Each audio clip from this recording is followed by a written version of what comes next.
Hey there, everybody. Happy Friday. Thanks for joining me again. Today, I'm sharing some of the things I've been working on this last week and the specific topic of using submixes to really rapidly produce um, underscore. So, a lot of times I'm writing music that has a full harmony, maybe some different rhythmic engines, some ostinatos, and then some kind of melody in it. But that sort of complete cohesive musical idea is not always going to have a real use in the real world where maybe it competes with dialogue or it competes with sound effects or something like that.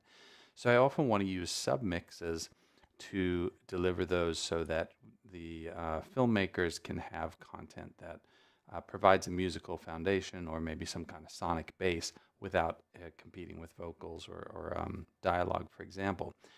That kind of is a simplification though, because you need to have some technical structure set up in your projects in order to do this efficiently, and that's what I wanted to talk about today. So I've got a simple project here open, and what I'm going to do is just play a little portion of this for you, so you can hear what I'm talking about. This is the full piece. This is kind of a tense sort of tension cue for some sort of semi-action situation. Here you go.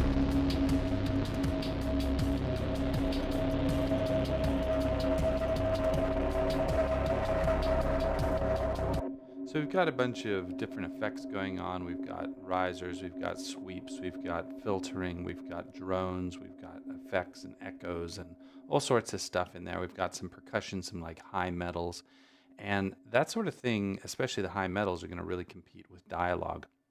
But this might be a cue that is already presenting the right mood that the editor wants, but they need to be able to remove that stuff. So what I have often, well, what I've become sort of is part of my default template is this set of stems here. This is not the only range of stems that I do. Sometimes I have more like pads here. I'll have pads all, and then I'll have pads high, pads low, maybe drones high, drones low. It depends on what makes sense. Generally, I don't want to be, I don't need to hand off stems in excess of maybe a dozen stems. If you do that, it's probably going to feel kind of complicated and overwhelming for a music editor to work with. Um, but it helps them a lot if they can also get hold of my file with a set of stems so that they can take what they want and leave what they want. Now, if I were to just take out, well, actually, let me backtrack a little bit. So all these tracks here, I have basically routed into one or more of these stems. And so I just go ahead and I solo my drone stem here. I'm going to be taking out all the high metals and a lot of that percussion. You're going to get something like this.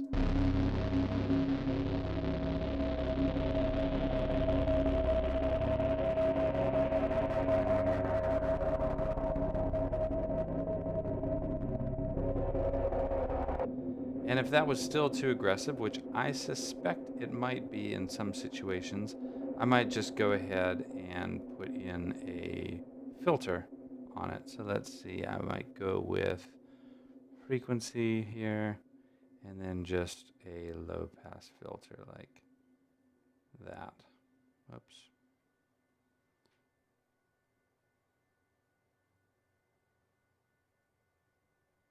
Or,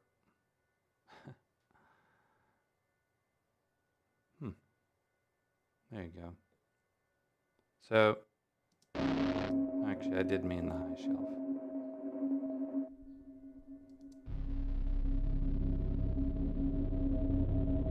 So with this EQ filter on there, I'm still going to get any kind of harmonic content that's in this cue. It's still going to function musically. It's still going to convey the right tension, the dissonance that's already native in this piece. I'm filtering off some of that synthy kind of high-end buzz to make something that would easily sit below. You can really hear that would easily sit below dialogue or any kinds of sound effects as well. If there are other footsteps, let's say, you want those, which are rather high-pitched frequencies, to be able to come through to the viewer, to the audience, and you'd want to filter this away. But you really need to have your project set up in such a way that you can easily pick and choose. So that's one of the reasons I often like to set up my stems down here in terms of like high and low and all. So like all guitars, high guitars might be like, high-end melodies or kind of like shredding stuff. Low end might be the sort of jun, jun, jun, jun kind of things. So having lows and high keys, lows and high pads, low and high leads, low and high orchestral stuff, low and high drums. Is it like a bass drum, or is it like cymbals, medals, clave versus djembe?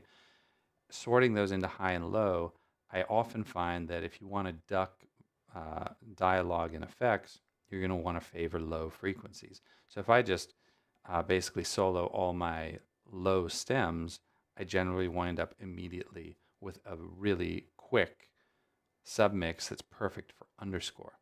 So underscore is almost always going to need to dodge your dialogue in the video. And so going with those lows is really, really helpful. Now, I'm showing you this in Cubase. Generally, you can set up similar kind of buses or stem routing in any of the major DAWs pretty easily. But if you have questions about how I set this project up, please do post in the comments. I hope you liked the video. Thank you very much for supporting my channel so far, and I will see you again in a few more days. Cover something else. All right, take care. Good luck over the weekend, and happy 4th to everybody. All right, bye.